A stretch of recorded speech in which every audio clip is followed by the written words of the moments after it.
this rather snappy, won't you? I have some very heavy thinking to do before 10 o'clock.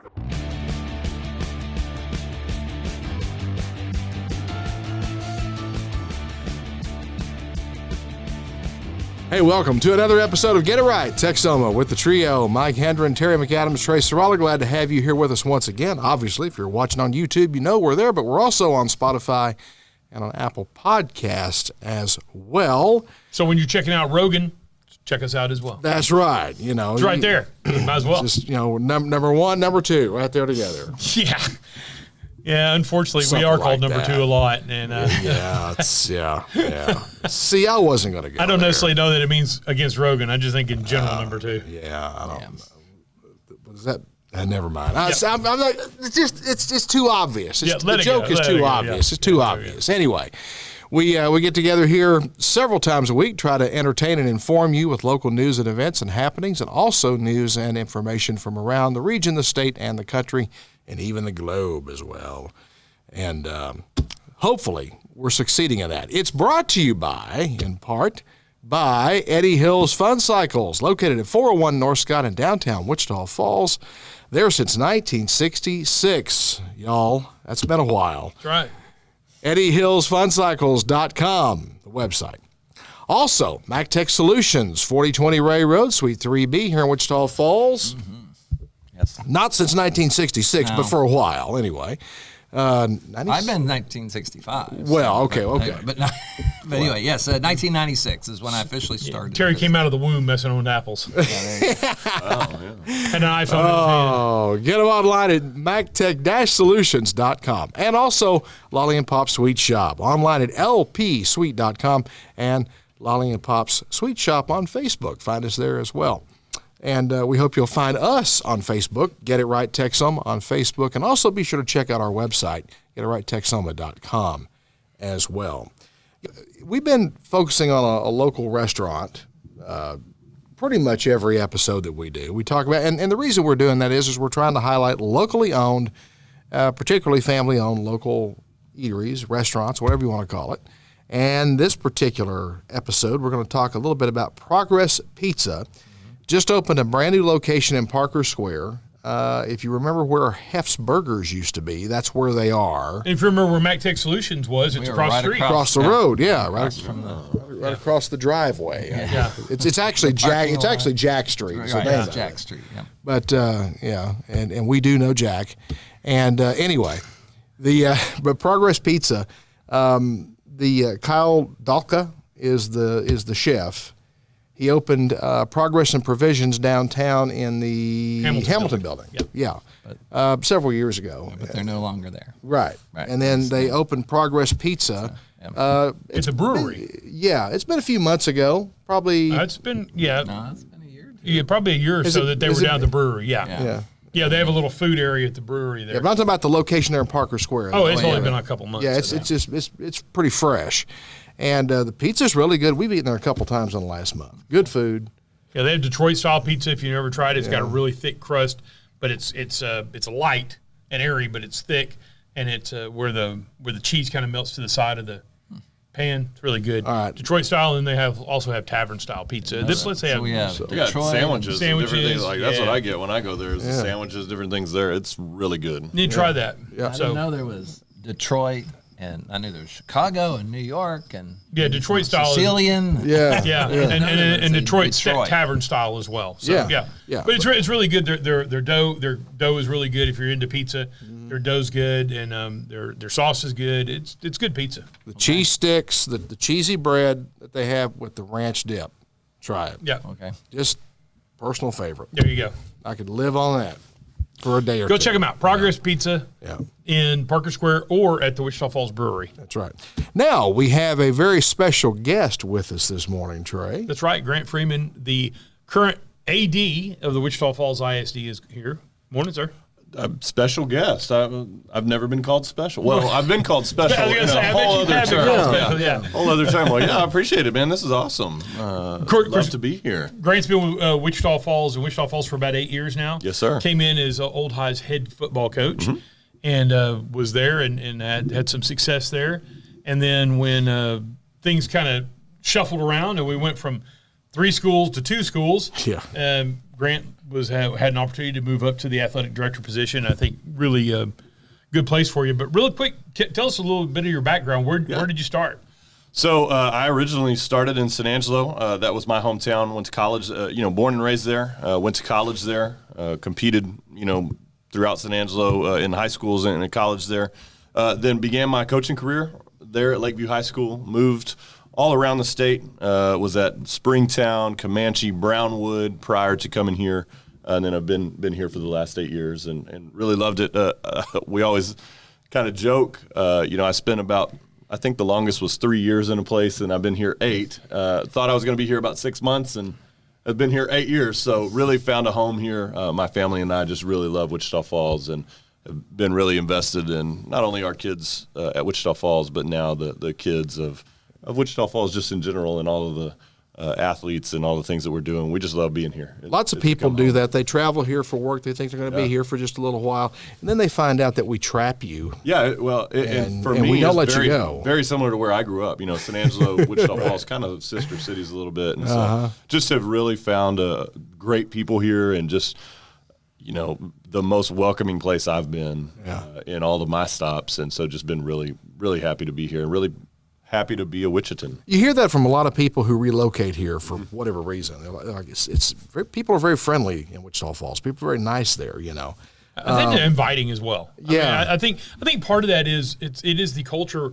We have such a diverse culture in Wichita Falls. We have people who moved in from all over. We have the military who moves in. And of course, then a lot of the military people, this is kind of a permanent base, so they Terry.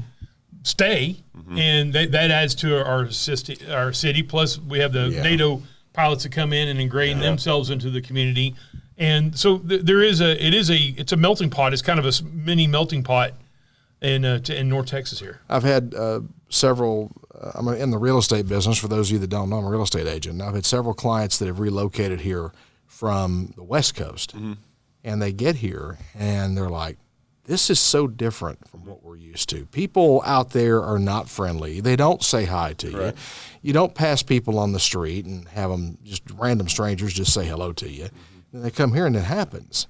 And it's just it's almost a little bit of a culture shock for them. I think it's also unique to Texas. I've been all around Texas as well. One of the things that's really been intriguing for us being here is kind of like Trey said, it is a melting pot.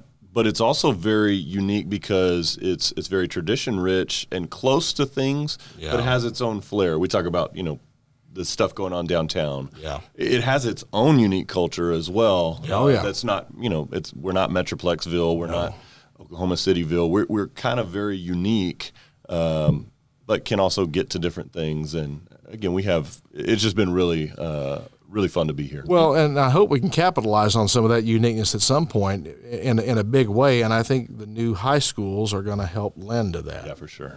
And you grew up in a coaching family, is that correct? Correct. My dad was a coach, so I like to laugh whenever I kind of talk to others or I'm in front of others and they ask about my background. My dad was a coach and my mom was a kindergarten teacher, so I learned how to lift weights and finger paint.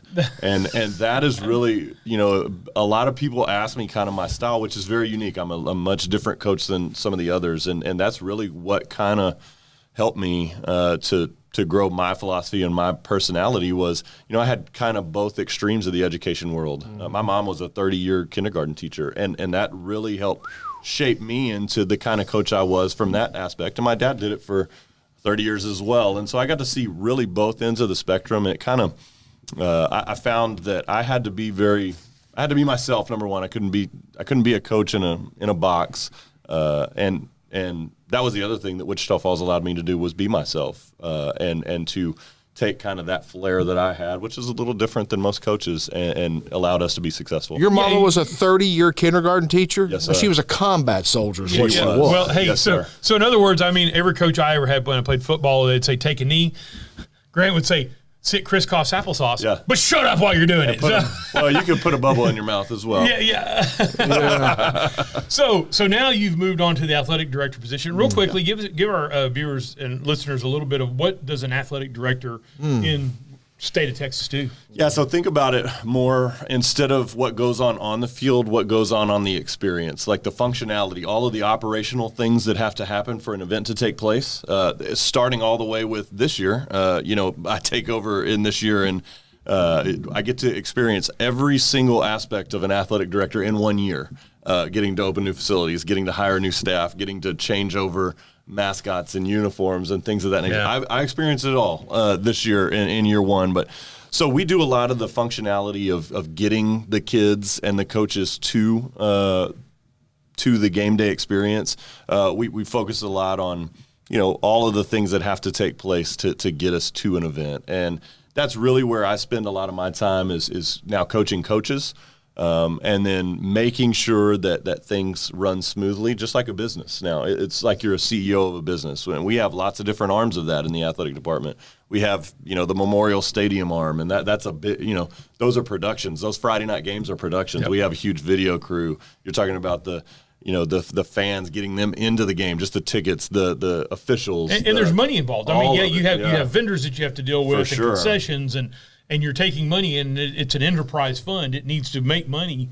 It needs to bring money in to help support itself. I think we brought in, over $500,000 last year just in moving, there's so many functional things that happen. We host playoff games. We do all kinds of stuff, especially with our new facilities. We're probably going to host a lot more events than what we have in the past. And so, it's a big-time business, and it brings a lot of people. It brings a lot of eyeballs to the school district, because some people only see the school district through the lens of the athletic department, because that's the only time they actually go and interact with the school district. And so, it's really important to put on a good show, to make sure that, and not just a show, but to make sure that everybody's experience is good, and the main thing being the kids who are involved. Right. Well, it is a show. It is a production. High school football around here it really is a huge form of entertainment. Yeah, for sure. And it's funny how sports has worked in this town. It really is to me. We've had semi-professional football, didn't succeed. We've had junior league hockey, didn't succeed. We've had semi-professional baseball, didn't succeed. But we've had professional basketball. It wasn't NBA, it was CBA, but CBA was professional. It wasn't semi-pro. They were paid players. You just couldn't keep people for whatever reason. You cannot keep people excited about that level of sports. But high school football is practically its own religion. For sure, for crying out. It's Texas, It just is. So high school football, people will turn out in masses for it. Yeah, you looked at. We talked about hotter than hell. The good thing is we're not having the last Rider Old High game this year during hotter than hell. But there was 17,000, 18,000 people in the stadium last year. I know. During that weekend, it was awesome. It was obviously I was on the field for that, but it was one of the coolest things. I'll remember that for the rest of my life. Walking out of the tunnel that night. And there's been some really cool games that you remember. Oh, sure. In your mind forever. But I'll never forget that one for sure. Obviously that was my 9th Rider Old High game, because we actually did play in the playoffs one of the years, which was the first time ever. That was really cool. That was neat in its own realm. Yeah. But that's one of those I'll never forget, seeing that many people in the stands. So let me ask you, this is going to be your first year. I know you took over athletic director duties at the end of football last year. Correct. You were kind of dabbling a little bit in it. Correct. But this is your first full year in your coaching career that you won't be on the field on Friday night. On opening kickoff, when that first kickoff goes, and I'll admit, I still get chills. I'm actually getting chills thinking about it right now. When the first few times I hear those pads pop every year, I'm 52 years old. I haven't played a down of football in years. I couldn't go play a down of football right now, but you never get that out of your system. How is that going to be for you to be up in the stands and not on the sidelines? Well, I will say this. I didn't miss any of this last week and the 2-a-days and all that's going on this week, because, the 100 and whatever standing on the turf. I'm not missing that at all. Yeah. You're right. There is Friday night will be hard, especially this first one, and this first year will be tough. There is no energy drink. There is no drug. There is no anything that can supplement that feeling. There is nothing like prepping young men and then going and measuring your worth against somebody else who's done the same in front of a crowd of people, and that feeling can never be replicated, and there's no way to ever do it. and I've coached in lots of different colors. For me, it will be hard to not walk out there with that black and red on and represent that team. But I'm excited for the ones that are. I'll get over it. I'll get over it. I have found a new passion and a way to light my fire. But, yeah, you're right. There is no substitute for that. And that's why people have a hard time. You talk about people retiring or those coaches retiring, and I understand them. I understand why it's hard because there's nothing that replicates it. Yeah. It's been hard for the old high rider crowd, especially, but also Hershey. It's been hard to kind of wrap your head around the idea that that's gone now. Yeah, for sure. It's just gone. And that's one of the things we've talked about is I was very, very sad. That was one of the weirdest. Again, I've been in this for 20 years coaching. I've been in it my whole life, obviously as a coach's kid. That was the only time when we finished in the playoffs last year. That was the only time that I didn't know what to say at the end of the game. Yeah. I've never felt that feeling, and that is on one hand, and it's also okay, and that's for Ryder and Hershey as well. But it's also okay to be totally excited about what we're doing on this hand, and there are too many times people want to merge those things, and they're not. They're two totally separate things. I can be sad and sad that chapter is closed. Man, I'm so excited for what we're doing, and I'm so excited for the kids. I've got to watch the kids over the last couple of weeks walk into those facilities for the first time. The coaches. I mean, it has been a totally, as sad as that was, a totally exciting feeling on the other end of that. And we have a lot of people that have shared a lot of opinions. All of that goes away when I watch those kids. It just does. And whatever your opinion is or whatever that is, just remember it's for those kids. And the main thing in all of this is those kids. And that's where, it's just been so exciting to go to work every day watching those kids get to experience this for the first time and to create new traditions for the first time. And that's been worth it 100 times over. Well, not just football, but the rest of the athletics as well. Tell us what for specifically at the two new high schools. What is there facility-wise for athletics? Yeah, what can we expect? So when you come to an event at one of our high schools, now if you're coming to an indoor event, so like volleyball or basketball, you're walking into a state-of-the-art, one of the best arenas in the state of Texas. They're unbelievable. They're better than some colleges. Correct. Most colleges. I will say this, and I played college basketball. Most colleges. So we have a 2,500-seat arena that is a double-decker. It goes throughout the horseshoe. It is not only state-of-the-art, it's got a state-of-the-art video board that hangs in the middle. We're able to create a game day experience like nobody else in the state of Texas. And not only do we have that at one, we have it at both. And that is absolutely awesome. And then the second part to that is we've got a state-of-the-art weight room. We've got two also state-of-the-art practice gyms behind the arena. And I'll tell you what's funny is the kids go into the arena and look at it and they're like, man, this is so awesome. But the most comments I've gotten over the last 2 weeks is, Coach, we can go to the back gym and it's got air conditioning. Yep. Like those younger levels have been at all of our schools have been practicing in back gyms with no air conditioning. At Wichita Falls High School, there's it's not actually set up for a competition gym. It was too short. Even our younger kids are so excited. Those coaches are like, now we can plan practice in all of these gyms and be able to have all of these kids being able to participate in state-of-the-art facilities instead of having to send somebody back to a gym, which you're worried about running into a wall or overheating or doing that. And then we've got a third gym. Guys, that's from a coaching standpoint, I was having to cram sometimes, multiple practices into one gym and a half. Now I've got 3 to work with.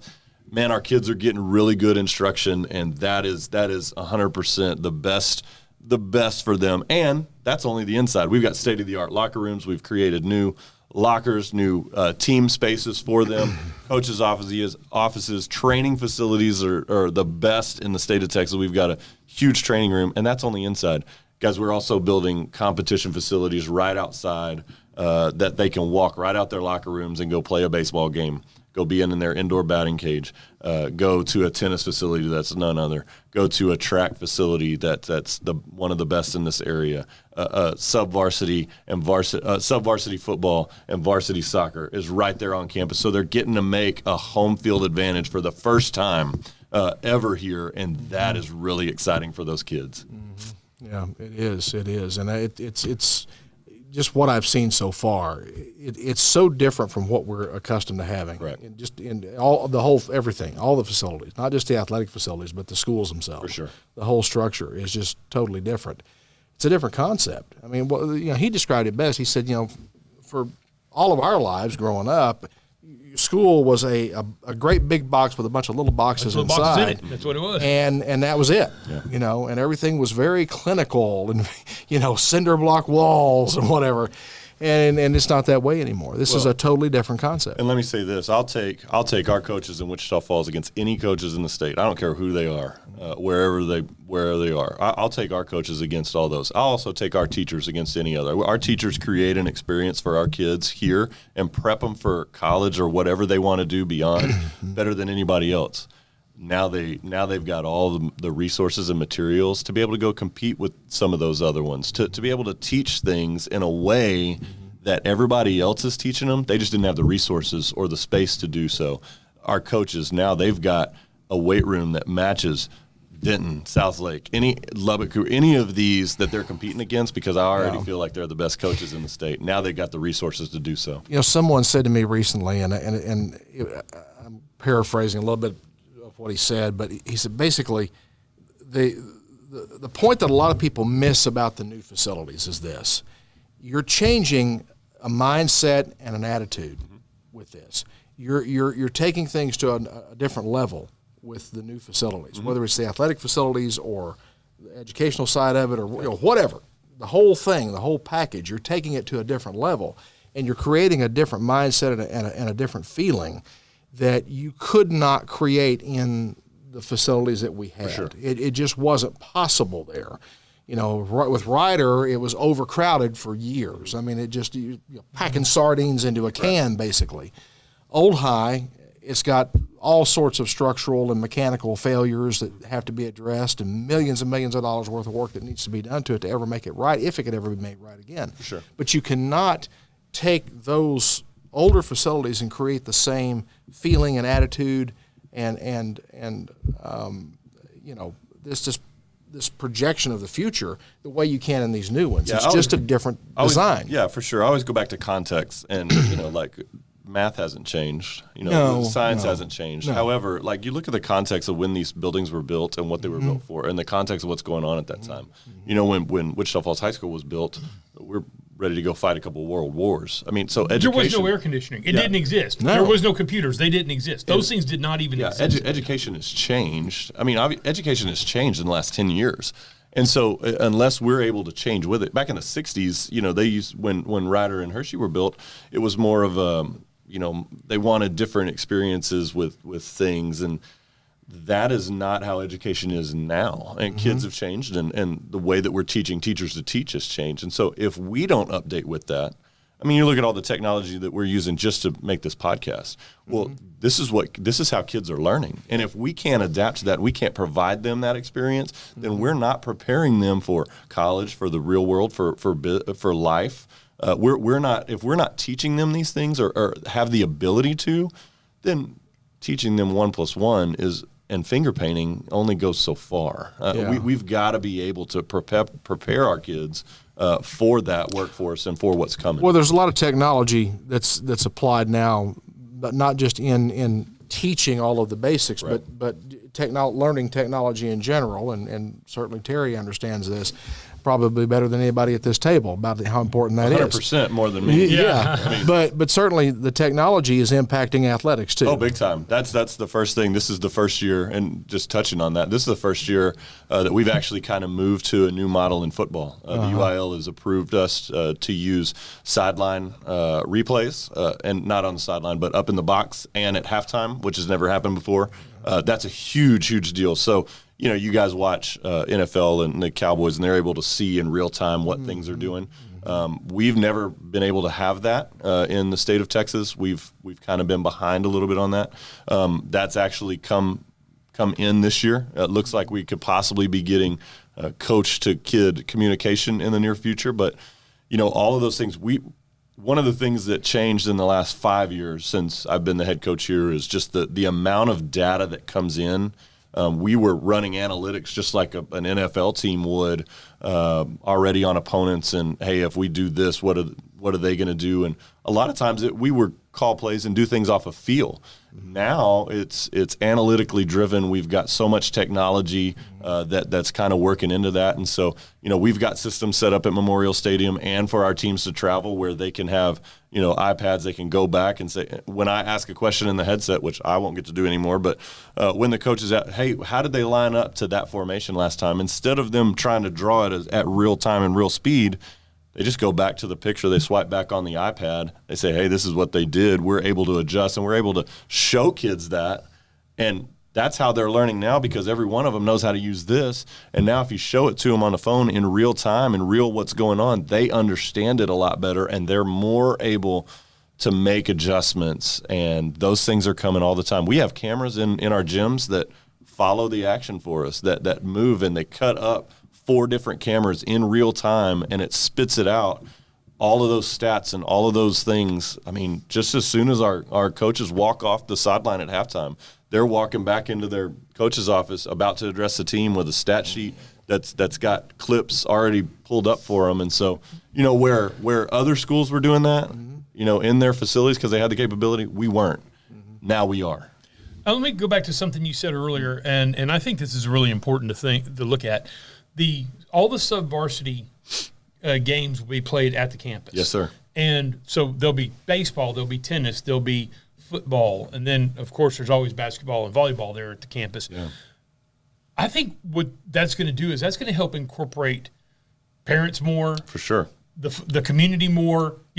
When you say you live over on the east side of town, and I'm just saying the east side because it's as far, or the north side of town, over where I grew up, over by the base. Yes, sir. If to go to Memorial Stadium, you got to get in the car, you got to drive to Memorial Stadium and everything. If you're going to go play at Garnett Field or whatever, where's McNeil, now you could maybe walk over, or you can jump in the car and drive 3 minutes or whatever and be at that campus and watch your kid play. So I think that's actually going to add another element of, or I hope it does, add another element of community involvement in those sub-varsity games and those tennis games and stuff like that. It's really, I'm having to think outside the box a little bit, because the structure in which we've operated athletics for the last 8 years that I've been here has been traveling everybody over to the complex to compete for anything like that. Now, again, the only thing that'll take place at the complex is varsity football games. All your varsity baseball, all softball, tennis, varsity soccer, sub-varsity, all of those things are going to get to take place there. And you're right.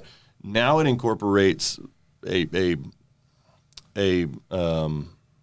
I'm trying to, the word has lost me now, but a home field advantage for those kids, because everybody in that neighborhood and that identifies with that school, like you said, is going to be able to be there and be there more readily.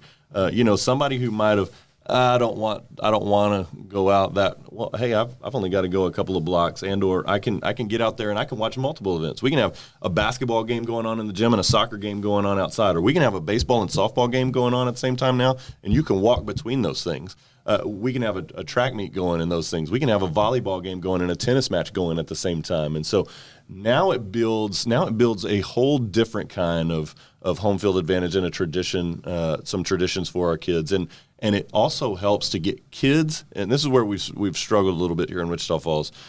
Kids, there was not a connector there. There was, they were having to leave their school and go out to Memorial Stadium or the complex, and then kind of not identify with it. The branding on those sites, they can walk right out of school and go out there and cheer on their team. And the branding is theirs. It's legacy. It's Memorial. It's not just a generic, Wichita Falls ISD stadium. It's their stadium. It's their gym. It's their place. They can make it how they want to. And I just think that's really huge. And I think that's big for all of the things that we do. And then with that, if you can't make it, we're broadcasting. We have the capability now to broadcast all of our things in real time because of the technology on our YouTube channel. Mm-hmm. And so if you can't make it, now you're not missing the game. You can actually see it broadcast live in real time on YouTube now, every game, because of the technology we've added to those places. That's awesome. Wow. All right. Well, Grant, Thank you very much. We appreciate you. Yeah, Grant, thank you very much. Again, if people want to find out more, obviously they can go to the district's website and they can learn more there. And we have actually upgraded. We broke out a new athletics website. You can go to WFISD and it'll tag you over to the athletics website. It's up and running. Chad Johnson has done a great job of activating that. Or just go to athletics.wfisd.net. All right, terrific. Well, thank you for being with us. We appreciate it very much. Guys, thank you for joining us today for this episode of Get It Right Texoma.